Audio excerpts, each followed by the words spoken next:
የጀግና እንስቶች ተምሳሌት፣ የእህቶቻችን ሞዴሊስቶች፣ የነቢዩ ሰለላሁ ዐለይሂ ወሰለም ባለቤቶች።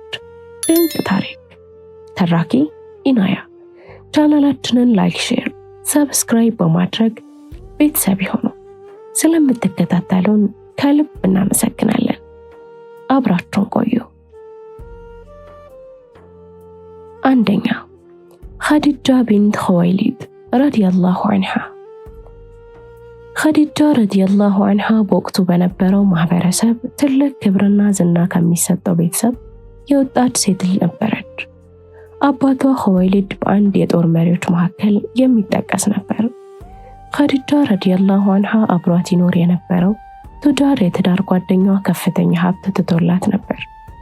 በወቅቱ በታማኝነቱና በእውነተኛነቱ የሚታወቅ አንድ ሰው በአቅራቢያዋ ይኖር ነበር። ይህ ሰው ሙሐመድ ሰለላሁ ዐለይሂ ወሰለም ናቸው። ኸዲጃ እኚህ ሰው የተወሰነውን ሀብቷን ኃላፊነት በመውሰድ ወደ ሶሪያ እየተመላለሱ የንግድ ተግባር እንዲያከናውኑ ወከለቻቸው። እርሳቸውም ኸዲጃ በሰውየው ውጤታማ ስራ ከሚገባው በላይ በመርካት ተደስታለች። ሙሐመድ ሰለላሁ ዐለይሂ ወሰለም ባሳዩት የሥራ ትጋትና ታማኝነት የተነሳም ኸዲጃ ከእርሳቸው ጋር ልዩ ቁርኝነት እንዲኖራቸው ተመኘች።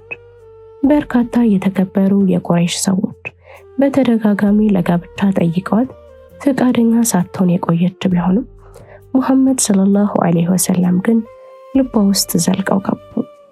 እናም ምንም ሳታቅማማ የትዳር ጥያቄ ያቀረበችላቸው። የሙሐመድ ሰለላሁ ዐለይሂ ወሰለም አጎት አቡ ጣሊብም ለጋብቻው እውቅናቸውን ቸሩ። ሙሐመድ ሰለላሁ ዐለይሂ ወሰለም ኸዲጃን በጋብቻ ተሳሰሩ። በዚህ ወቅት የሙሐመድ ሰለላሁ ዐለይሂ ወሰለም ዕድሜ 25 ሲሆን የኸዲጃ ደግሞ 40 ዓመት ነበር። እናታቸው ኸዲጃ ረዲየላሁ ዐንሃ ሁለት ጊዜው አግብተው የፈቱና የሶስት ልጆችም እናት ነበሩ። ረሱል ሰለላሁ ዐለይሂ ወሰለም ጋብቻ ሲፈጽሙ የመጀመሪያ ነበር። ሁለቱ ሰዎች ለ25 ዓመታት የሚባለው የደስታ ህይወት አብረው አሳልፈዋል። 6 ልጆችም አፍርተዋል። ቃሲም የሚባለው የመጀመሪያው ልጃቸው ሲሆን ገና በተወለደ በሁለተኛ ዓመቱ ነበር የሞተው።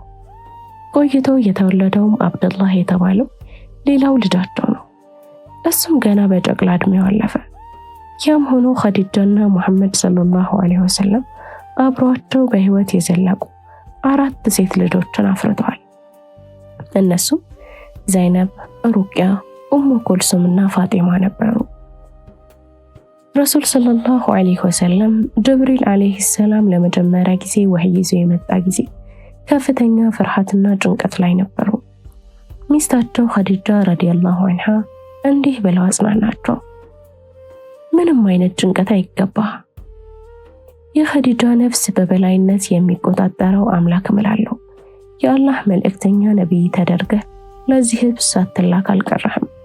አንተ መልካም ስብዕናን የተላበስክ፣ ለቤተሰብህ ጥሩ፣ በቃልህ የምታደር፣ እውነተኛና ዘውትር ለተቸገሩ ሰዎች የምትደርስ ለጋስ ሰው በመሆን አላህ በምንም መንገድ አያሳፍርህም በማለት አጽናኗቸው። ኸዲጃ ረዲየላሁ ዐንሃ በተወለዱ በ65ኛው ዓመት ሞቱ። ነቢዩ መሐመድ ሰለላሁ ዐለይሂ ወሰለም ለ25 ዓመታት በፍቅር አብሯቸው በኖረችው ሚስታቸው ኸዲጃ ሞት ጥልቅ ሐዘን ላይ ወደቁ። ኸዲጃ ህይወቷ እስካለፈችበት ጊዜ ድረስ ያላትን አቅም ሁሉ በማሟጠጥ ባሏን ደግፋለች። እስልምናን በህዝብ ፊት ይፋ ያደረገች ጀግና ሴትም ነበረች።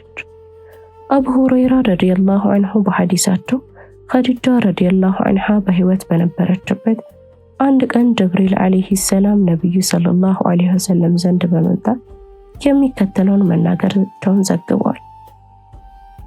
አንቱ የአላህ መልእክተኛ ሰለላሁ ዐለይሂ ወሰለም ሆይ ኸዲጃ የሚበላና የሚጠጣ ነገር ይዛለህ ወደኛ በመምጣት ላይ ናት። አንተ ዘንድ ስትደርስ ከአላህና ከኔ መላእክታው ጅብሪል ሰላምታ የተላከላት መሆኑን ንገራት። ጀነት ውስጥም አንዳች ረብሻና ድካም የሌለበት እንዲሁም በጌጥ ያቆጠቆጠ ቤተ መንግስት የተዘጋጀላት መሆኑንም አብስራት። ኻውለት የተባለች አንድ ዘመዳቸው ነብዩ መሐመድ ሰለላሁ ዐለይሂ ወሰለም ዘንድ በመምጣት ቤታቸው በሚያሳዝን ሁኔታ ጠባቂ ከማጣቱም በላይ ልጆቻቸውም እናት እንደሚያስፈልጋቸው ተሳስባቸዋለች። ነብዩ ሰለላሁ ዐለይሂ ወሰለም ግን ታዲያ ኸዲጃን ልትተካ የምትችል ሴት ማግኘት ይቻላልን የሚል ጥያቄ ያቀርባሉ። ዘመዳቸውም የአቡበከር ሲዲቅ ልጅ አይሻ እንዳለች ትናገራለች። ነብዩ አይሻ ገና ሕፃን መሆኗን ይናገራሉ። በዚህ ወቅት ነብዩ ሰለላሁ ዐለይሂ ወሰለም 53 ዓመት ሲሆናቸው አይሻ ግን የ7 ዓመት ሕፃን ነበረች። ሆኖም መፍትሄ የማታጣው ሐውለት ግን ሰውዳ የምትባል ሴት ሚስታቸውን እንድትሆን ሐሳብ ታቀርባለች። ሁለተኛ ሰውዳ ቢንት ዘምሃ ረዲየላሁ ዐንሃ። ነብዩ መሐመድ ሰለላሁ ዐለይሂ ወሰለም ከልባቸው የሚወዷትና የሚያከብሯት የመጀመሪያ ሚስታቸው ኸዲጃ በሞት ስትለያቸው ቤታቸው ሰው የማይኖርበት እስኪመስል ድረስ ባዶነት አጥልቶበት ነበር። ይህን የተገነዘበችው ዘመዳቸው ኸውለትም የቀዘቀዘ ቤታቸውን በድጋሚ ህይወት እንዲዘራበት ለልጆቻቸውም እናት እንድትሆን ሰውዳ የምትባል ሴትን አጨችላቸው። የዘምሃ ልጅ የሆነችው ሰውዳ ወደ ሀበሻ ምድር ከተሰደዱት ሙስሊሞች የመጀመሪያዋ ሴት ነበረች። ባሏ በመሞቱ የምትኖረው ከአረጋዊው አባቷ ዘንድ ነበር። እድሜዋም 55 ነበረና የ6 ልጆች እናት ነበረች። ሰውዳ ረዘም ያለች ወፍራምና ብዙ የሚስብ መልክ የሌላት ሴት ነበረች። ሰውዳ ነብዩን ሰለላሁ ዐለይሂ ወሰለምና መላው የቤተሰብ አባላትን በአግባብ መንከባከብ የምትችል ትክክለኛ ምርጫ ነበረች። ነብዩም በዘመዳቸው ሐሳብ ተስማሙ። በጉዳዩ ዙሪያ ከራሷ ከሰውዳና ከአቡበከር ጋር እንድትማከርበት ሐውለትን ላኳት። ሐውለትም በቀጥታ ወደ ሰውዳ ዘንድ በማምራት ነብዩ ሰለላሁ ዐለይሂ ወሰለም መላኳን ነገረቻቸው።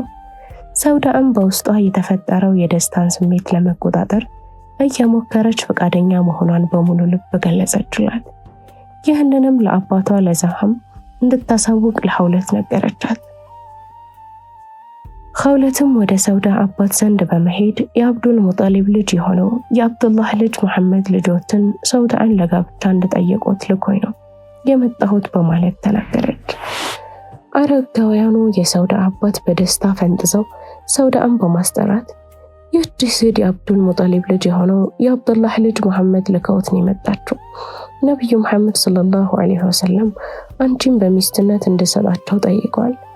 ይህ የተቀደሰ ነገር ነው። ለነብዩ መሐመድ ሰለላሁ ዐለይሂ ወሰለም ብድርሽ ፈቃደኛ ነሽ በማለት ጠይቋት። ሰውዳ ፈቃደኛ መሆኗን ኸውለት ተናገረች። ሰውዳ ከነብዩ ሰለላሁ ዐለይሂ ወሰለም ጋር በትዳር መተሳሰሯን እንደ ታላቅ ክብር በመቁጠር ጀመር ነበር ፈቃደኝነቷን የገለጸችው። ወደ ነብዩ ሰለላሁ ዐለይሂ ወሰለም ቤት በመግባትም ቤተሰቡን ማስተዳደር ጀመረች። ነብዩ ሰለላሁ ዐለይሂ ወሰለም ወጣትም ቆንጆም ያልሆነችና ባሏ የሞተባትን ሴት ለትዳር መምረጣቸው መካ ውስጥ አግራሞትን ፈጠረ። ያስገረማቸው ደግሞ ረሱል ሰለላሁ ዐለይሂ ወሰለም በጣም ቆንጆ ነበሩ። እንደገናም ስንት ቆንጆ ልጃገረዶች እያሉ አሮጊት ማግባታቸው ነው። በዛ ላይ ነብይ በመሆናቸው ማንም ወላጅ ልጁን ሊሰጣቸው አያቅማማም ነበር። የእስላም ጠላቶች እንደሚያወሩት ያገቧቸው ለስጋዊ ስሜት ቢሆን ኖሮ እች አሮጊት ምን ታደርግላቸው ነበር? የዚችን ሴት ሊያገቧት የፈለጉት ቤተሰቦቿ ሙስሊም ስላልነበሩ ወደ ኩፍር እንዳትሄድ እንደገና በባሏ ሞት እንዳታዝን በማሰብ ነው። አይደለም አሁን ባለንበት ዘመን ወደፊትም እንደዚህ አርቆ የሚያስብ ይኖራል ብዬ አላስብም። ፊዳከ አቢ ወኡሚ ያ ረሱላህ። ሰውዳ እድሜያቸው ወደ 60 አካባቢ ሲደርስ ረሱል ሰለላሁ ዐለይሂ ወሰለም እንዲህ ብላ ሐሳብ አቀረበች። እኔ እንደምታየኝ አርጅቻለሁ። እኔ እንድትፈታኝ አልፈልግም፣ ምክንያቱም የጀነት ሚስት መሆን ስለምፈልግ።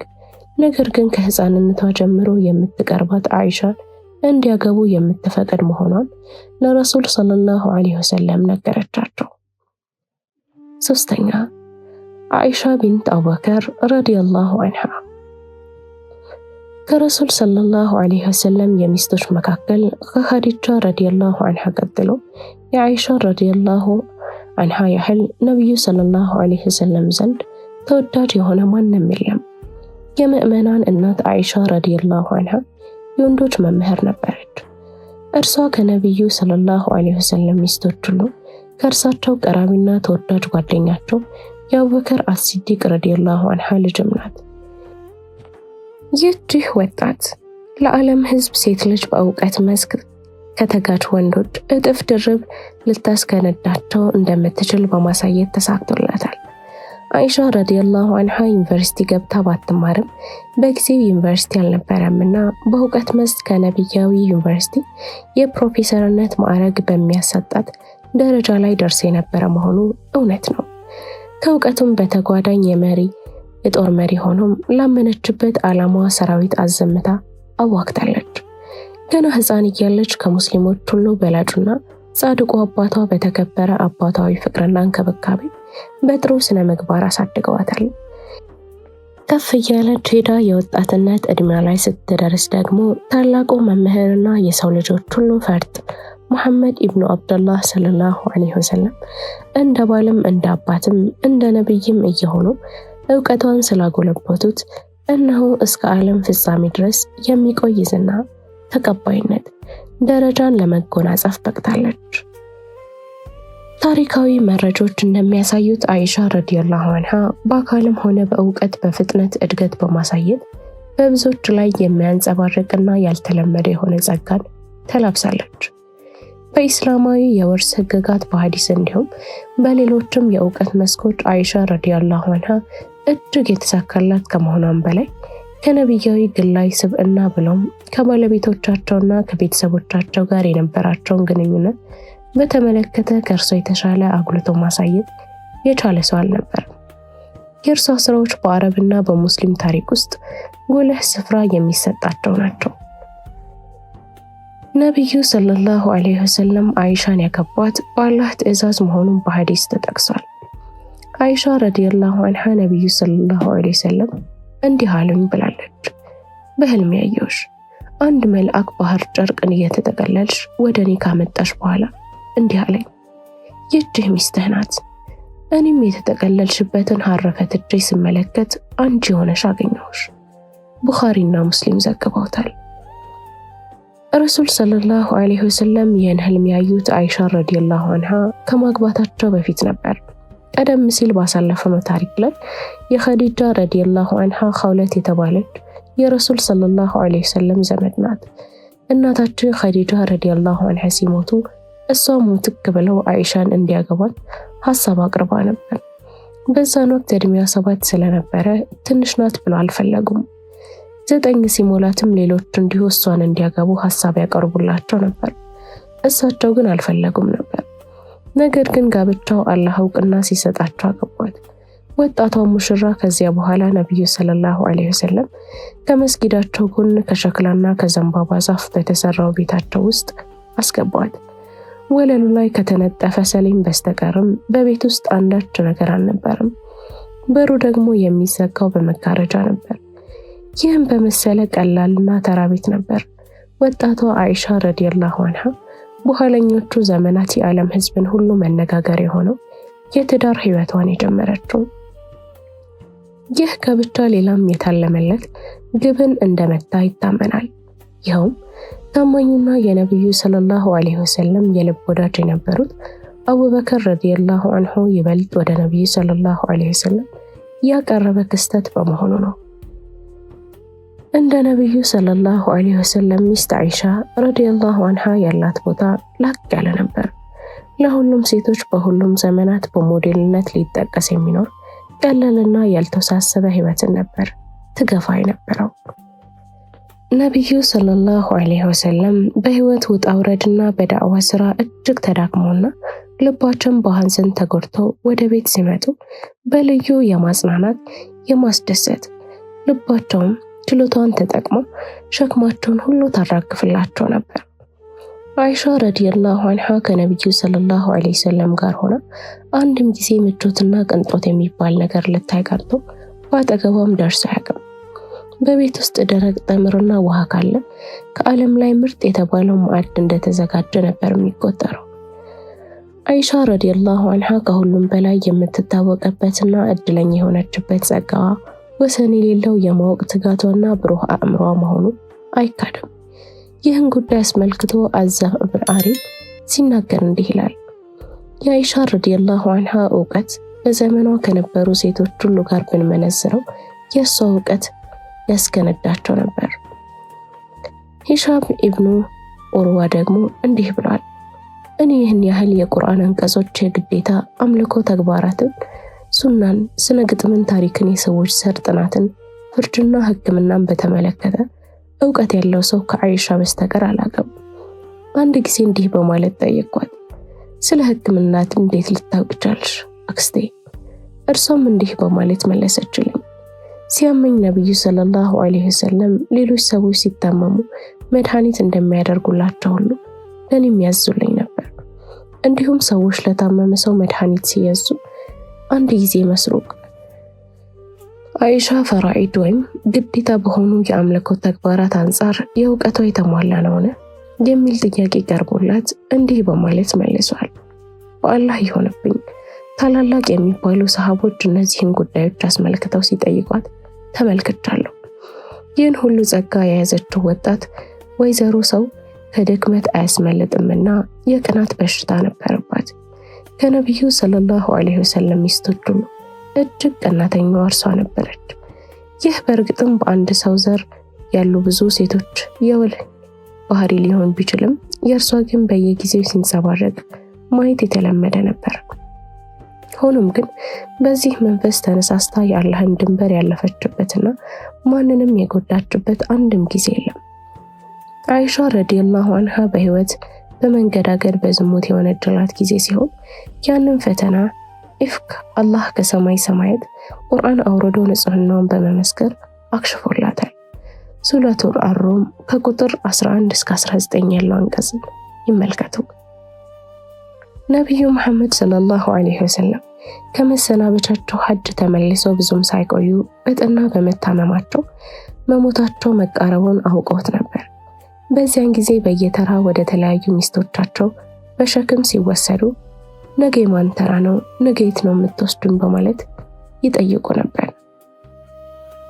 የመታመም ሁኔታቸውን ያስተዋሉት የቀሩት ባለቤቶቻቸው ተመካክረው ተራቸውን ሁሉ ለአይሻ ረዲየላሁ ዐንሃ እንዲሰጧትና እርሷ ዘንድ ሆነው እንዲታመሙ መፍቀዳቸውን ገለጹላቸው። በዚህ አይነት ነቢዩ መሐመድ ሰለላሁ ዐለይሂ ወሰለም ወደ አይሻ ረዲየላሁ ዐንሃ ቤት ተዘዋውረው እዚያ እርሷ ቀንና ሌሊት ትንከባከባቸው ጀመር። ህመሙ የጠናባቸው በመሰላት ጊዜ እናትና አባቴ መስዋዕት ይሆኑልዎ የአላህ መልእክተኛ ሰለላሁ ዐለይሂ ወሰለም ትላለች። የአላህ መልእክተኛ ሰለላሁ ዐለይሂ ወሰለም የመጨረሻውን ህይወታቸውን የተነፈሱት ጭንቅላታቸውን በአይሻ ረዲየላሁ ዐንሃ ጭኖች ላይ እንዳደረጉ ነበር። የአላህ መልእክተኛ ሰለላሁ ዐለይሂ ወሰለም የተቀበሩት በሞቱበት ቦታ ላይ ነበር። ያም የአይሻ ረዲየላሁ ዐንሃ መኖሪያ ቤት ሲሆን ጉድጓዱ እዛው ተቆፍሮ ግብአተ መሬቱ ተፈጸመ። ተወዳጇና ብልሃ ባለቤታቸው አይሻ ረዲየላሁ ዐንሃ ከእርሳቸው ጋር የቆየችው 10 ለሚሆኑ ዓመታት ብቻ ሲሆን እርሳቸውን በሞት ካጣች በኋላ ግን ብቻዋን 50 ለሚሆኑ ዓመታት አሳልፋለች። እነዚያን ሁሉ ዓመታትም ከአራቱም ማዕዘናት የሚመጡትን ወንዶች ሆኑ ሴቶች አላህ ከሰጣት የእውቀት ጸጋ በማካፈልና ከሞላ ጎደል መጪውን ትውልድ በመቅረጽ የአላህን ሃይማኖት ለሰዎች በማስተላለፍ ፈጣሪዋን በማምለክና የእርሱን ግዴታ በሚያስገኙ በጎ ምግባራቶች በመፈጸም ነበር ያሳለፈቻቸው። አይሻ ረዲየላሁ ዐንሃ ከረሱል ሰለላሁ ዐለይሂ ወሰለም በቆየችባቸው 10 ዓመታት ከእነዚህ ጊዜያቶች አብዛኛውን ያሳለፈችው የአላህ መመሪያ የሆኑት 2 ታላላቅ የእውቀት ምንጮች ቁርአንና ሱናን በማጥናት ነበር። አይሻ ረዲየላሁ ዐንሃ ቁርአንን በልባቸው ከቋጠሩት 3 የነብዩ ሰለላሁ ዐለይሂ ወሰለም ሚስቶች አንዷ ነበረች። ሁለቱ ደግሞ ሐፍሳ ቢንት ዑመርና ኡሙ ሰለማ ነበሩ። ሐፍሳና አይሻ ረዲየላሁ ዐንሃ ነብዩ ሰለላሁ ዐለይሂ ወሰለም ካለፉ በኋላ የተከተበ የቁርአን ቅጅ ነበራቸው። ሐዲስ ወይንም የነብዩን ንግግር በተመለከተ አይሻ ረዲየላሁ ዐንሃ ከ2000 በላይ ሐዲሶችን ካስተላለፉልን 4 አንጋፋ ሰሃቦች አቡ ሁረይራ፣ አብዱላህ ኢብኑ ዑመር፣ አነስ ኢብኑ ማሊክ መካከል ትመደባለች። ታላቋ የእውቀት እመቤት በረመዳን ወር 17ኛው ቀን በዕለተ ማክሰኞ 57ኛው ዓመተ ሂጅራ በ66 ዓመቷ ይህችን ዓለም ተሰናብታለች። አላህ ይዘንላት፣ መልካም ስራዎቿንም ይውደድላት። አራተኛ የዘይነብ ቢንት ጀህሽ ረዲየላሁ አንሃ። ዘይነብ ቢንት ጀህሽ ረዲየላሁ አንሃና የረሱል ሰለላሁ ዐለይሂ ወሰለም ጋብቻ አላህ ሱብሓነሁ ወተዓላ በቅዱስ ቁርአኑ ተርኮልናል። ዘይነብ ቢንት ጀህሽ ረዲየላሁ አንሃ የነብዩ ሰለላሁ ዐለይሂ ወሰለም ያክስት ልጅ ስትሆን እናቷ ኡማማ የነብዩ ሰለላሁ ዐለይሂ ወሰለም የአባታቸው እህት ነች። ነብዩ ሰለላሁ ዐለይሂ ወሰለም ዘይነብን ባሪያቸው ለነበረውና በኋላ ነፃ ላወጡት ለዘይድ ኢብን ሐሪሳ ረዲየላሁ አንሃ ሊድሯት እንደሚፈልጉ ሲገልጹላት እርሷም ሆነች ቤተሰቦቿ ፈቃደኛ አልነበሩም። ሆኖም ግን ነብዩ ሰለላሁ ዐለይሂ ወሰለም እኔ ግን ይህን ላንቺ ጥሩ በመሆኑ ወድጄልሻለሁ በማለት ሊያግባቧት ሞከሩ። እርሷ ግን እንዲህ አለች፣ የአላህ መልእክተኛ ሆይ ሰለላሁ ዐለይሂ ወሰለም እኔ ይህን ጋብቻ አልወደድኩትም። ከዚህም በላይ እኔ ለቤተሰቤ ተወዳጅ የሆንኩ ልጅ ሰው የአክስቶህ ልጅም በመሆኔ የዝምድናን ነገር አይዘንጉት፣ ይህን ጋብቻ አልፈልገውም። በዚህ ጊዜ አላህ የሚከተለውን ቁርአን አወረደ። አላህና መልእክተኛውም ነገርን በፈረዱ ጊዜ ለምእመናት ከነገራቸው ከእነርሱ ምርጫ ሊኖራቸው አይገባም። የአላህንና የመልእክተኛውንም ትእዛዝ የጣሰ ሰው ግልጽ የሆነን መሳሳት በእርግጥ ተሳሳተ። አልአሕዛብ ቁጥር 36። ይህ የቁርአን አንቀጽ ከወረደ በኋላ ዘይነብ የአላህን መልእክተኛውን ሰለላሁ ዐለይሂ ወሰለም ትእዛዝ ማክበር ስለነበረባት ዘይድን አገባች። ኢስላም የሰዎችን ደረጃ በዘርና በደም ሳይሆን የሚፈርጀው ለአላህ ባላቸው ቀረቤታ እንደመሆኑ ሰውን ይህ የዚህኛው ጎሳ ነው፣ ይህ ደግሞ ዘሩ እንዲህ ነው ብሎ ሰውን ዝቅ ማድረግ ፈጽሞ አይቀበልም። የሆነ ሆኖ የዘይነብ ትዳር አልሰመረም። በመካከላቸው ሰላምና ደስታ ጠፋ። ዘይነብ ከከፍተኛው የህብረተሰብ ክፍል የመገኘቷ ያህል በአንድ ወቅት በባርነት ተፈንግሎ ከኸዲጃ ረዲየላሁ አንሃ ቤት የኖረውን በኋላም ለነብዩ ሰለላሁ ዐለይሂ ወሰለም በንብረትነት ተላልፎ ከተሰጠ በኋላ ነፃ የተደረገውን ዘይድን በንቀት አይን መመልከት ጀመረች። ሁለቱም ሰዎች በየራሳቸው መንገድ መልካም የነበሩ ነብዩ ሰለላሁ ዐለይሂ ወሰለም የሚወዱ ቢሆንም በጋራ የሚያስተሳስር ነገር ስላልነበረ ትዳራቸው ተገዝግዞ ከመውደቅ ሊድን አልቻለም። ስለሆነም ዘይድ ረዲየላሁ አንሁ ሊፈታት ወሰነ። ሆኖም ግን ነብዩ ሰለላሁ ዐለይሂ ወሰለም ሚስቱን እንዲይዝና አላህንም እንዲፈራ ነገሩት። ነብዩ ሰለላሁ ዐለይሂ ወሰለም ይህን ይበሉኝ እንጂ ቀደም ሲል ዘይነብ ረዲየላሁ አንሃ ዘይድ እንዲፈታትና እርሳቸውም እንዲያገቧት አላህ ዘንድ እንዲረባቸው አተውት አይደለም። ይህ መለኮታዊ ትእዛዝ በዋናነት ይጠረጠረው በቅድም ኢስላም የድንቁርና ባህል በመሆን ለዘመናት የኖረውን የማደጎ ልጅና በስጋ የተወለደ ልጅ አንድ አድርጎ የማየት ልማድ ለመስበር ነበር። ይሁን እንጂ ነብዩ ሰለላሁ ዐለይሂ ወሰለም የሆነ ሁኔታ ግልጽ አድርገው ለዘይድ በመንገር እንዲፈታት በማድረግ ፋንታ ሰዎች በተለይም ደግሞ ከሃዲያኑ መሐመድ የልጁን ሚስት አፋቶት አገባ ይሉኛል ብለው በመፍራት ያንን ከማድረግ ተቆጥበው ቆዩ። ይሁን እንጂ ይሁን ሁሉ ፍርሃትና የዘመና ጃሂልያ ጎታድ ልማድ ኃያሉ አላህ በአንድ ጊዜ በማስፈረስና እርሳቸውንም በመቅሰስ የሚከተለው የቁርአን አንቀጽ አወረደ። ለዚያም አላህ በእርሱ ላይ ለለገሰና አንድም ነፃ በመውጣት በእርሱ ላይ ለለገስከለት ሰው ለዘይድ አላህ ገላጭ የሆነ ነገር በነፍስህ ውስጥ የምትደብቅና አላህን ልትፈራ ይልቅ የተገባው ሲሆን ሰዎችን የምትፈራ ሆነ ሚስትህም በአንተ ዘንድ ያዝ፣ ከመፍታትህም አላህን ፍራ በምትል ጊዜ አስታውስ። ዘይድም ከእርሷ ጉዳይን በፈጸመ ጊዜ ፍላጎትን አርክቶ በፈታት ኢዳዋን በጨረሰች ጊዜ በምእመናኖች ላይ ልጅ አድርገን ባስጠጓቸው ሰዎች ሚስቶች ከእነርሱ ጉዳይን በፈጸሙ ጊዜ በማግባት ችግር እንዳይኖርባቸው እርሷን አጋባን።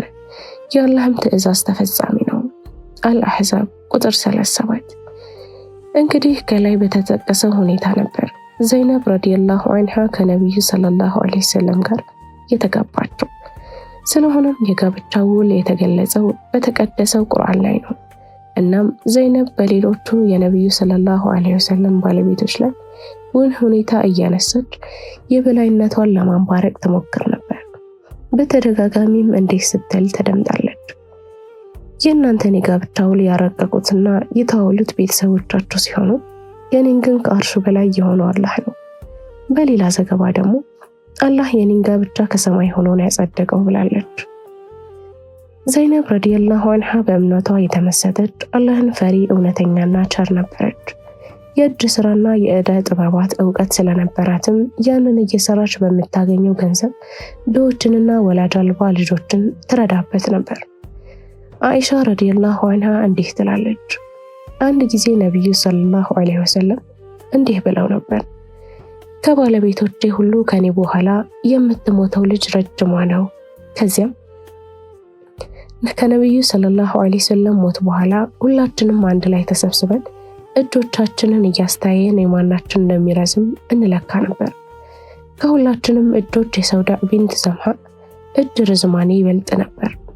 ሆኖም ግን የጉዳዩ ሚስጥር የገባን ዘይነብ ከሞተች በኋላ ነበር። ነብዩ ሰለላሁ ዐለይሂ ወሰለም ለካስ እጅ ረጅም ያሉት ቸር የሆነችውን ለማለት ነበር። በእርግጥ ከሁላችንም የበለጠ ቸር የነበረችው ዘይነብ ነበረች። አላህ ስራዎቿን ሁሉ ይውደድላት። 5ኛ ሐፍሳ ቢንት ዑመር ረዲየላሁ ዐንሃ። ሐፍሳ ከንግግር ቀድሞውኑ የነብዩ መሐመድ ሰለላሁ ዐለይሂ ወሰለም የቅርብ ሰዎች መካከል የሆኑት ኢብን አልኸጣብ ረዲየላሁ ዐንሁ ልጅ ነበረች። ሐፍሳ ረዲየላሁ ዐንሃ ገና በአስራዎቹ የእድሜ ክልል ውስጥ እያለች ከቁረይሾች ጎሳ የሚወለደውን ሁነይስ ኢብኑ ሁዘይፋ ኢብኑ ቀይስ አስሐሚን ረዲየላሁ ዐንሁ አግብታ ነበር። ይህ ሰው የሁለት ስደቶች ወደ ሐበሻ ወደ መዲና ባለቤት ሲሆን የበድርና የኡሁድን ዘመቻዎችም ተካፍሏል። በኡሁድ ውሎ ክፉኛ የቆሰለ በኋላ በዚያው ጦርነት ብዙም ሳይቆይ ሞቷል። ዑመር ረዲየላሁ ዐንሁ ልጃቸው ገና በወጣትነቷ ባሏ በመሞቱ ብቸኛ በመሆኗ በሐዘኗ ይሰማቸው ነበር። ግን ሐዘናቸው ለመክፈፍ ቆርጠው ተነሱ። በመጀመሪያ ለዚህ ጉዳይ ያጩት ጓደኛቸውን አቡበከር ረዲየላሁ ዐንሁ ሲሆን ወደ እርሳቸው ሄደውም ልጃቸው ሐፍሳን እንዲያገቡ በግልጽ ጠየቋቸው። እርሳቸው ያሰቡት ይቺን አባቷ የኢስላምን ክድ የሆነውን ወጣት ለማግባት አቡበከር ረዲየላሁ ዐንሁ አያቅማሙም ብለው ነበር። ሆኖም ግን አቡበከር ረዲየላሁ ዐንሁ የጓደኛቸውን ሐሳብ በጽሞና ካዳመጡ በኋላ ምንም አስተያየት ሳይሰጡ ዝም አሉ። ዑመር ረዲየላሁ ዐንሁ ግን የተፈጠረውን ነገር ባለማመን ልባቸው እንደተሰበረ ወደ ቤተሰቦቻቸው የተመለሱ። ከዛም ይህንኑ ክቡር ሐሳብ ይዘው ወደ ዑስማን ኢብኑ አፋን ዘንድ ሄዱ። ይህ ከመሆኑ ከጥቂት ጊዜያት በፊት የነብዩ መሐመድ ሰለላሁ ዐለይሂ ወሰለም ልጅና የዑስማን ረዲየላሁ ዐንሁ ባለቤት የነበረችው ሩቅያ ረዲየላሁ ዐንሃ ሞታ ነበር። ዑመር ረዲየላሁ ዐንሁ ልጃቸውም ሐፍሳን እንዲያገቡላቸው ዑስማንን ሲጠይቋቸው ዑስማን ረዲየላሁ ዐንሁ በትህትና እንዲህ አሉ፣ አሁን ባለሁበት ሁኔታ ማግባት አልሻም። የዑመር ረዲየላሁ ዐንሁ መንፈስ አሁን ደግሞ ይበልጥ ተከፋ። ከአቡበከር ረዲየላሁ ዐንሁ ያልጠበቁት ሁኔታ እንዳጋጠማቸው ሁሉ ከዑስማንም ቢሆን ያገኙትን ያልጠበቁትን መልስ ነበርና ዑመር ረዲየላሁ ዐንሁ ቅስማቸው ድቅቅ እንዳለ ወደ ነብዩ ሰለላሁ ዐለይሂ ወሰለም በመሄድ አቡበከርና ዑስማን ረዲየላሁ ዐንሁማ ያደረጉትን ነገር ነገሯቸው። በዚህ ጊዜ ነብዩ መሐመድ ሰለላሁ ዐለይሂ ወሰለም ፈገግ ብለው እንዲህ አሏቸው፣ ሐፍሳ ከዑስማን የሚበልጥን ሰው ታገባለች፣ ዑስማንም ከሐፍሳ የምትበልጥ ሴት ያገባል። ቡኻሪ ዘግቦታል። ሐፍሳ ከዑስማን የተሻለ ሰው ታገባለች አሉት። እሳቸው ሐፍሳን እንደሚያገባቸው እየነገሯቸው ነው። ዑስማንን ደግሞ ከሐፍሳ የበለጠች ታገባለች አሉት። ዑስማንን ለልጃቸው ኡሙ ኩልሱም ሊድሩት ስለፈለጉ ነው። በዚህ ጊዜ ዑመር ረዲየላሁ ዐንሁ ይህን ከዚህ በፊት አስቦት የማያውቁትን ዜና ሲሰሙ እጅግ ተደሰቱ። ነብዩ ሰለላሁ ዐለይሂ ወሰለም ሐፍሳ ቢንት ዑመርን ረዲየላሁ ዐንሃ በማግባታቸው የመዲና ሕዝብ ሁሉ ተደሰተ። ሐፍሳ ረዲየላሁ ዐንሃ የነብዩ መሐመድ ሰለላሁ ዐለይሂ ወሰለም ሚስት በመሆን ሁሉም ሴቶች የሚመኙትን የምእመናን እናት የመሆን ደረጃን ተጎናጽፋለች። ረሱል ሰለላሁ ዐለይሂ ወሰለም ሐፍሳን ፈተዋት ነበር። ከዚያም ጅብሪል ዐለይሂ ሰላም እንዲመልሳት እንደሚከተለው በማለት ካዘዛቸው በኋላ መልሰዋታል። ሐፍሳ ረዲየላሁ ዐንሃ የነብዩ ሰለላሁ ዐለይሂ ወሰለም መልሷት እርሷ ቀን ትጾማለች በሌሊትም ለሰላት ትቆማለችና። ሐፍሳ ረዲየላሁ ዐንሃ አላህን በፍጹም ተመስጦ በማምለክ በመጾም ሌሊት በመቆም እንዲሁም የተሰጣትን የቅዱስ ቁርአን ገለባጭ በሚገባ በመጠበቅ ሥራ ተጠምዳ ህይወቷን ትገፋ ነበር። የቁርአን ቆቢ ጠባቂና ተንከባካቢ የነበረችው የምእመናን እናት ሐፍሳ ረዲየላሁ ዐንሃ ስራውን ሁሉ አላህ ይውደድላት ይቀበላትም፣ አሜን። 6ኛ ኡሙ ሐቢባ ረምላህ ቢንት አቡ ሱፊያን። ሙሉ ስሟ ረምላህ ቢንት አቡ ሱፊያን ሲሆን እስከ መካ መከፈት ድረስ የቁረይሾች አጋሮች ዋና መሪ የነበረችው የአቡ ሱፊያን ቢን ሐርብ ልጅ ናት። ምንም እንኳን አባቷ በዚያን ጊዜ አጋሪ ቢሆንም እሷ ግን ኢስላምን ተቀብላ ነበር። ረምላህ ረዲየላሁ ዐንሃ በኢስላም ላይ ያለች ያጋጠማትን ማንኛውም መከራና ችግር የአላህን ምንዳ በማስታወስ በትዕግስት አሳልፋለች። ባሏን ደርሰው ሙስሊም የነበረው ዑበይዱላህ ኢብኑ ጃህሽ ሲሆን ሙስሊሞች ሁሉ መካ ላይ የካህዲያኑ ግዙፍ ጭቆና ሲበረታባቸው ሁለቱ ጥንዶች ወደ ሀበሻ ከተሰደዱት ሰዎች ጋር በመሆን ከሄዱ በኋላ እዚያ እያሉ ሐቢባህ የምትባል ልጅ ወለዱ። ኡሙ ሐቢባህ አላህ ስራን ይውደድላትና ልክ እንደ ሌሎቹ አብሯት የተሰደዱ ሙስሊሞች ሁሉ በሀበሻ ሀገር የሚደርስባትን የባይተዋርነት ስሜት አንድ ያልጠበቀችው ሁኔታ እስኪገጥማት ድረስ ተቋቁመው ትኖር ነበር። የኡሙ ሐቢባህ አላህ ስራን ይውደድላት ባለቤቱ አብዱላህ ኢብኑ ጃህሽ መጠጥ ይጀምርና እስልምናን ያስጠላዋል። እምነቱም ቀየረ ወይም ከፈረ። ይባስ ብሎ ሚስቱን ወደ ኩፍር ይጠራታል። እሷም ከእስልምና ፍንክች እንደማትል ገለጸችለት። ከዚያ በኋላ አስካሪ መጠጥ አብዝቶ ይወስድ ጀመር። በዚያ ሁኔታ ብዙም መቆየት አልቻለም፣ ወዲያው ሞተ። ኡሙ ሐቢባ አላህ ይውደድላት ይህ ከሆነ በኋላ ከሀገሯ ውጪ በባይተዋርነት መኖሯ ሳያንስ ባል አልባ በመሆን የብቸኝነት ህይወት ለመግፋት ተገደደች። እስከዚያም ቢሆን ይህን ሁሉ ትካዜና ብቸኝነቷን በጽናት በታላቅ ትዕግስት ተቋቁማ ነበር የቆየችው። ምክንያቱም ኃያሉ አላህ በቅዱስ ቃሉ የሚከተለውን ማለቱን ታውቃለች። ጊዜያቸውን ለመድረስ በተቃረቡ ጊዜ በመልካም ያዟቸው ወይም በመልካም ተለያዩአቸው። ከእናንተም ውስጥ ሁለቱ የትክክለኛነት ባለቤቶችን አስመሰከሩ፣ ምስክርነትንም ለአላህ አስተካከሉ። ይህ በአላህና በመጨረሻው ቀን የሚያምን የሆነ ሰው ሁሉ በእርሱ ይገሰስበታል። አላህንም የሚፈራ ሰው ለእርሱ መውጫን ያደርግለታል፣ ከሚያስበውን በኩል ሲሳይን ይሰጠዋል። በአላህም ላይ የሚጠጋ ሰው እርሱ በቂው ነው። አላህ ፍቃዱን አድራሽ ነው። አላህ ለነገሩ ሁሉ የተወሰነ ጊዜን በእርግጥ አድርጓል። አጦላቅ 2-3 ኡሙ ሐቢባ ረዲየላሁ ዐንሃ ባሏ ከመሞቱ ከትንሽ ቀን በፊት በህልሟ ቤቷ ውስጥ ጨረቃ ገብቶ ቤቱን ሲያበራየች የጨረቃው መታየት ግራ ገብቷት ዱዓ አደረገች። አላህ ሆይ ኸይር ነገር ግጠመኝ አለች። ረሱል ሰለላሁ ዐለይሂ ወሰለም እንዲህ አሰቡ፣ ኡሙ ሐቢባ ባገባት በእኔና በአቡ ሱፊያን መካከል ያለው ክፍተት ይቀንሳል። ምክንያቱም አቡ ሱፊያን ማለት የቁረይሾች ዋና ነው። ስለሆነም ጋብቻውን ለእርቅ ፈልገው ነው። በሁለተኛ ደረጃ ልጅ አላት። ባል የሞተባት እንስት ነች። በአላህ ትዕዛዝ ለጋብቻው መህር ከረሱል ሰለላሁ ዐለይሂ ወሰለም ውክልና ከተሰጣቸው ከንጉስ ነጃሽ በ400 ዲናር ሰርጉ ተደረገ። ብዙ ሀዲያዎችንም ከንጉሱ ነጃሺ ተቀበለች። ኡሙ ሐቢባ ረዲየላሁ ዐንሃ የረሱል ሰለላሁ ዐለይሂ ወሰለም ሚስት ሆነች። በብዙ ሰሃቦች ታጅባ ወደ መዲና ሄደች። ከንጉስ ነጃሺ ለረሱል ሰለላሁ ዐለይሂ ወሰለም የተበረከተው ስጦታ ማስረከበች። ከስጦታዎቹ መሃል 3 ዱላ ከረዛን ነበር። እኚህ ዱላ አንዱን ለአቡበከር፣ አንዱን ለዑመር፣ አንዱን ደግሞ ያቢላል አሉና ይህ ከወንድም አህመድ ነጃሺ የመጣ ነው አሉትና ሰጡት። የኡሙ ሐቢባ ረዲየላሁ ዐንሃ አባት አቡ ሱፊያን ልጃቸው ረሱል ሰለላሁ ዐለይሂ ወሰለም እንዳገባት ሲሰሙ ተንቀጠቀጠ፣ ተገረመ። ትላንት ሙስሊሞችን ሰብስበን ማቃጠል የነበረብን ሲል የነበረው ረሱል ሰለላሁ ዐለይሂ ወሰለም ሲሰድብ የነበረው አሁን ቀስቀስ አለ። እንዲህም ሲል ተናገረ፣ ልጄን ያገባት እኮ በጣም ክብር ያለው ሰው ነው። ተመለከታችሁ አይደል? የአላህና የረሱል ሰለላሁ ዐለይሂ ወሰለም ሐሳብ ተሳካ። ትናንት ረሱል ሰለላሁ ዐለይሂ ወሰለምን ለመግደል ይፈልግ የነበረው ዛሬ ግን አወደሳቸው። በማወደስም አልተወገደም፣ እስልምናንም ተቀበለ። እስልምናን በመቀበል ብቻ አላበቃም፣ ትልቅ ዳዒም ሆነ። የእስልምናን ብርሃን የበላይ ለማድረግ ከጠላት ተዋግቶ አጃኢብ በጣም የሚገርም ታሪክ። ለአላህ ጥራት ይገባው። ጠላቶች ረሱል ሰለላሁ ዐለይሂ ወሰለም ብዙ ሚስቶች ማግባት ለስጋዊ ስሜት ብለው ይናገራሉ።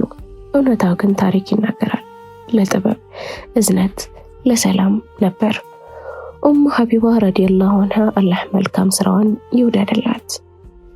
7ኛ መይሙና ቢንት አልሐሪስ ረዲየላሁ ዐንሃ።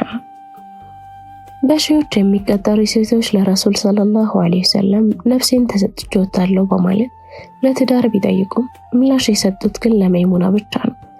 መይሙና ቢንት አልሐሪሳ ኢብን ሐዚም ኢብን ቡጀይር የአባስ ረዲየላሁ ዐንሁ ባለቤት የሆነችው የኡሙ አልፈድል እህት የኻሊድ ቢን አልወሊድ እና የአብዱላህ ኢብን አባስ ረዲየላሁ ዐንሁ አክስት ስትሆን ከቁረይሾች የተከበሩ ወይዛዝርት መካከልም ተጠቃሽ ናት።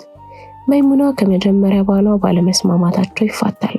ለብዙ ጊዜያት ያለ ባል ከቆየች በኋላ ሁለተኛ ባል ታገባለች። ይህ ያገባች ሰውዬ ደግሞ ይሞታል። ስለዚህ መይሙና 2 ጊዜ አግብታ የፈታችን እስትናት ማለት ነው። መይሙና ረዲየላሁ ዐንሃ ወደ ረሱል ሰለላሁ ዐለይሂ ወሰለም ሄዳ እንዲህ አለቻቸው፣ ያ ረሱላህ ነፍሴን ሰጥቼዎታለሁ አለች። ይህ በመሆኑ አላህ ይህንን የቁርአን አንቀጽ አወረደ። አንተ ነብይ ሆይ እኛ እነዚያ መህሮቻቸውን የሰጣቸው ሚስቶችን አላህ ባንተ ላይ ከመለሰልህም እነዚያን እጅህ የጨበጣቻቸው ምርኮኞች እነዚያንም ካንተ ጋር የተደሰቱትን ያጎትን ሴቶች ልጆች፣ ያክስቶችንም ሴቶች ልጆች፣ የየሹማህንም ሴቶች ልጆች፣ የየሹማዮችንም ሴቶች ልጆች ማግባትን ላንተ ፈቅደንልሃል። የአመነችንም ሴት ነፍሷን ራሷን ለነብዩ ብትሰጥ ነብዩ ሊያገባት የፈለገ እንደሆነ ከመእመናን ሌላ ላንተ ብቻ የጠራች ስትሆን ፈቀድንልህ። በእነርሱ ወይም በመእመናን ላይ በሚስቶቻቸውና እጆቻቸው በጨበጧቸው ባሮች ነበር ግዴታ ያደረግንባቸውን። በእርግጥ አውቀናል በአንተ ላይ ችግር እንዳይኖር ያለፉትን ፈቀድንልህ። አላህም መሐሪና አዛኝ ነው። አልአሕዛብ ቁጥር 50። መይሙና ረዲየላሁ ዐንሃ በዚህ አንቀጽ መሰረት የረሱል ሰለላሁ ዐለይሂ ወሰለም ሚስት ሆነች። በራሷ ፈቃድ መታ ነፍሷን በመስጠቷ ያለ መህር አገባት ማለት ነው። ከቁርአኑ አንቀጽ እንደምንረዳው ይህ አይነት ጋብቻ የተፈቀደው ለብዱ ነቢይ ሙሐመድ ሰለላሁ ዐለይሂ ወሰለም ብቻ ነው። ብዙ ሴቶች ልክ እንደ መይሙና ረዲየላሁ ዐንሃ ለረሱል ሰለላሁ ዐለይሂ ወሰለም ነፍሴን ሰጥቼዎታለሁ ብለው ነበር፣ ግን ከመይሙና ውጪ ማንንም አልተቀበሉም። መይሙና ረዲየላሁ ዐንሃ የነብዩ ሙሐመድ ሰለላሁ ዐለይሂ ወሰለም ሚስት በመሆን ከሌሎች ሚስቶቻቸው ጋር ተቀላቀለች። ኢስላም የሚያዘውንም በመፈጸም ግንባር ቀዳም ነበረች። ለባሏም እንዲሁ ታዛዥ ነበረች። አላህ መልካም ስራዋን ይቀበላት። 8ኛ ጁወይሪያህ ቢንት አልሐሪስ ረዲየላሁ ዐንሃ። ረሱል ሰለላሁ ዐለይሂ ወሰለም ጁወይሪያህን በማግባታቸው ወደ 700 የሚጠጉ ከሀዲያ እስልምናን ተቀብለዋል። ሙሉ ታሪኩን ያንብቡት። ሙሉ ስሟ ጁወይሪያህ ቢንት አልሐሪስ ኢብኑ አብድራብ ኢብኑ ለቢብ አልኹዛኢያ ነው። ጁወይሪያህ ረዲየላሁ ዐንሃ ከጎሳው መሳፍንት ወገን የምትወደድ ቆንጆ ሴት ስትሆን በሙስሊሞች እጅ ስትገባ እድሜዋ 20 ቤት ውስጥ ነበር። በኑ ሙስሊሞች ከመዲና ራቅ ብለው የሚገኙ ህዝቦች ናቸው። እነዚህ ህዝቦች ረሱል ሰለላሁ ዐለይሂ ወሰለምና ሰሃቦችን ሊያጠቁ እንደሆኑ ለረሱል ሰለላሁ ዐለይሂ ወሰለም ዜናው ይደርሳቸዋል። ይህን ጊዜ ብልሃተኛው ነብዩ መሐመድ ሰለላሁ ዐለይሂ ወሰለም ሳንቀደም እንቅደም በማለት ወታደር ይዘው ከበቧቸው፣ ነገሯቸው። ከዛም ጦርነት ተከፈተ። ለሰዓታት ያክል ከተዋጉ በኋላ ጦርነቱ በሙስሊሞች ድል ይጠናቀቃል። ብዙ የጦርነት መሳሪያዎችና 350 የሚጠጉ ምርኮኛ ወታደሮች፣ አንዳንድ ዑለማዎች 700 ነው ይላሉ፣ ወርቅ፣ ጨርቅ ይህን ይዘው ተመለሱ። ይህን የውጊያ ወርስ ለረሱል ሰለላሁ ዐለይሂ ወሰለም ይሰጧቸዋል። እሳቸው ሁሉንም ለሰሃቦቻቸው አከፋፈሉት። ጁወይሪያህ ረዲየላሁ ዐንሃ ከተማረኩት ምርኮኞች አንዷ ናት። ሞሮኮ ለተዋጊዎች ሲከፋፈል ጁወይሪያህ ለሳቢት ኢብኑ ቀይስ ደረሳት። ጁወይሪያህ ረዲየላሁ ዐንሃ አባቷም ሆነ ባሏ ትልልቅ ነገስታት ነበሩ። በምቾት ያደገች ናት። ሳቢት ደግሞ የገጠር ልጅ ድሃ ነው። ከሱ ጋር መሆንን አልወደደችም። ሳቢት ደግሞ ነፃ አውጣኝ ስትለው 9 እቁያ ወርቅ ጠየቃት። ከዛም ወደ ረሱል ሰለላሁ ዐለይሂ ወሰለም ዘንድ ሄዳ ያ ረሱላህ እኔ ምርኮኛ ነኝ። ሞሮኮ ሲከፋፈል እጣ የደረሰብኝ ደግሞ ከሳቢት ኢብኑ ቀይስ ነው። እኔ ደግሞ ከሱ ጋር መሆንን አልፈልግም፣ ነፃ በለኝ ስለው 9 እቁያ ጠየቀኝ። እኔ ምርኮኛ ነኝ፣ ይህ ሁሉ ገንዘብ የለኝም፣ በሀገሬ ቢሆን እሰጠው ነበር ብላ አቤቱታ አቀረበች። ስምሽ ማን ነው አሏት። ጁወይሪያህ ቢንት አልሐሪስ አለች። ተገርመው የአልሐሪስ ልጅ ነሽ አሏት። አዎ አለች። የተገረሙት የንጉስ ልጅ ስለነበረች ነው። ባልሽስ ገሌ ብላ ነገረቻቸው። እሱም ንጉስ ነበር፣ በጦርነቱ ሞቷል። አስገራሚ ታሪክ እዚህ ጋር ይጀምራል።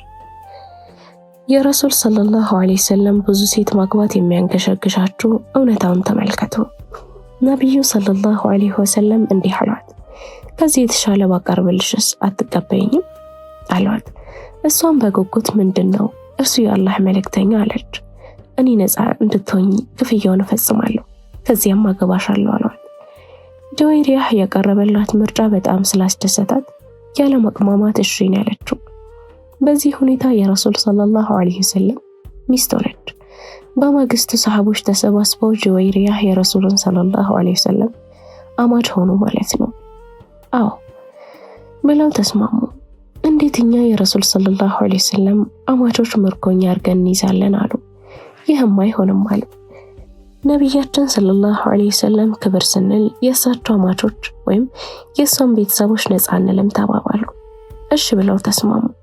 ትላንት ባሪያ የነበሩ እንደፈለጉ መሸጥ መለወጥ የሚችሏቸው ሰዎች ለረሱል ሰለላሁ ዐለይሂ ወሰለም ክብር ሲሉ ነፃ አሏቸው።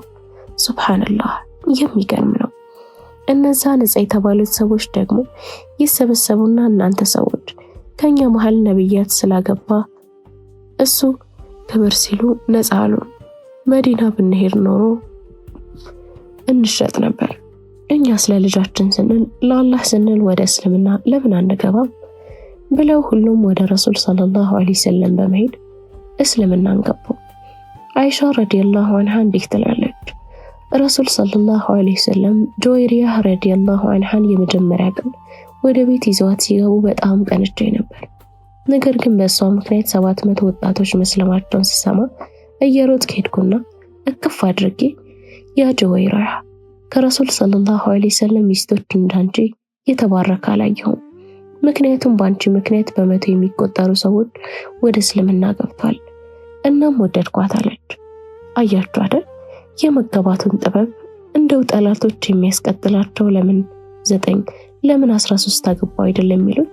ለእንደዚህ ዓላማ 1000 ቢያገቡስ፣ ከ1000 የጠላት ቀቢላ ጋር ቢታረቁስ ነውር ነውን? አይደለም። ነገር ግን ረሱል ሰለላሁ ዐለይሂ ወሰለም የገባቸው ሚስቶች አንዷ ልጆች ያሏት፣ አንዷ 2 የፈታች፣ አንዷ ባሏ የሞተባት፣ አንዷ በሽተኛ፣ አንዷ ትልቅ ሴት ነበሩ። 9ኛ ማርያ አልቂብጥያ። ረሱል ሰለላሁ ዐለይሂ ወሰለም ለግብጽ መሪ እስልምናን እንዲቀበል መልእክተኛ ይልካሉ። እንደ ሌሎች መሪ የተላከው ደብዳቤ አልተቀደደም። እሺም አላለም እምቢም አላለም።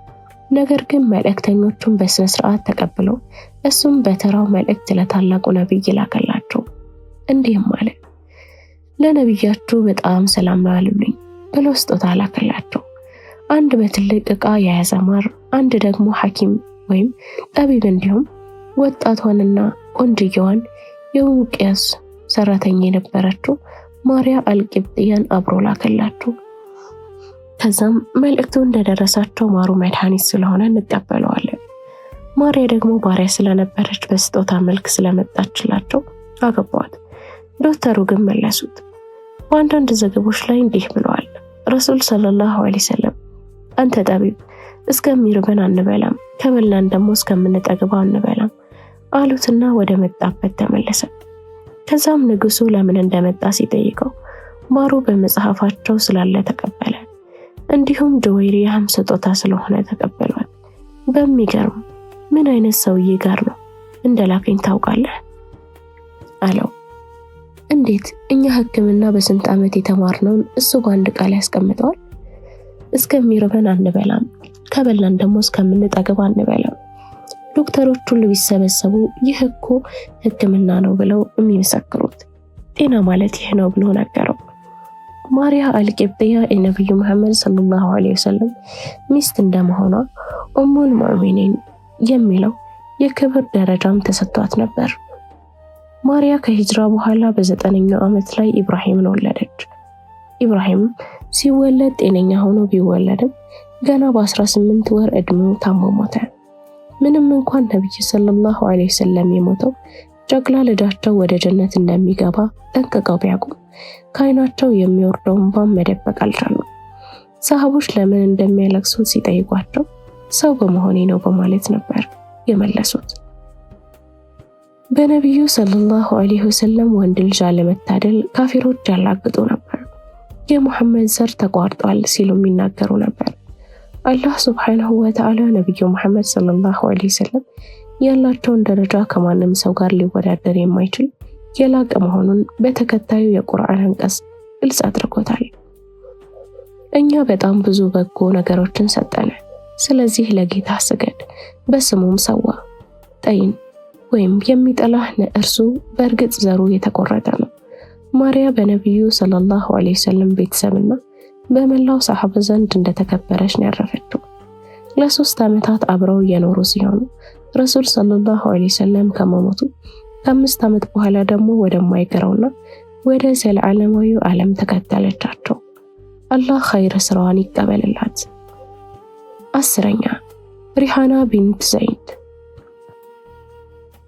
ሪሃና ቢንት ዘይድ ረዲየላሁ ዐንሃ ምርኮኛ ነበረች።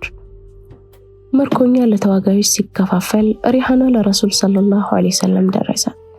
ምርኮኛን ደግሞ እንደፈለክ ማድረግ ደግሞ እስላም ፈቅዷል። እንደፈለክ ማለት ይህንንም ከፈለክ ልትሸጣት፣ ከፈለክ ደግሞ ልትጋባት ማለት ነው። ሪሃና ከረሱል ሰለላሁ ዐለይሂ ወሰለም ጋር ብዙም ለመቆየት አልታደለችም። በቆየችባቸው አጭር ጊዜያት ቀን ከሌሊት ታለቅስ ነበር። እሳቸው በህይወት እያሉ ከዚህ ዓለም ተሰናብታለች። አላህ ኸይር ስራዋን ይቀበላት። 11ኛ ሶፊያ ቢንት ሁሃይ። ሶፊያ እንደ ሪሃና ምርኮኛ ነበረች። ከእስልምና በፊት 2 ጊዜ አግብታ ነበር። ሁለቱም ባሎቿ በጦርነት ሞተዋል። አባቷ እና ባሏ የትልልቅ ሙሽሪኮች ባላባት ናቸው። ረሱል ሰለላሁ ዐለይሂ ወሰለም የቺን ምርኮኛ ማንም የገጠር ሰው እንዲወስዳት አልፈለጉም። ይህ ማለት ሶፊያ የትልልቅ ሙሽሪኮች ልጆች ስለነበረች ወደ እስልምና እንድትገባ በማሰብ ለራሳቸውን በማድረግ 2 ምርጫ አቀረቡላት።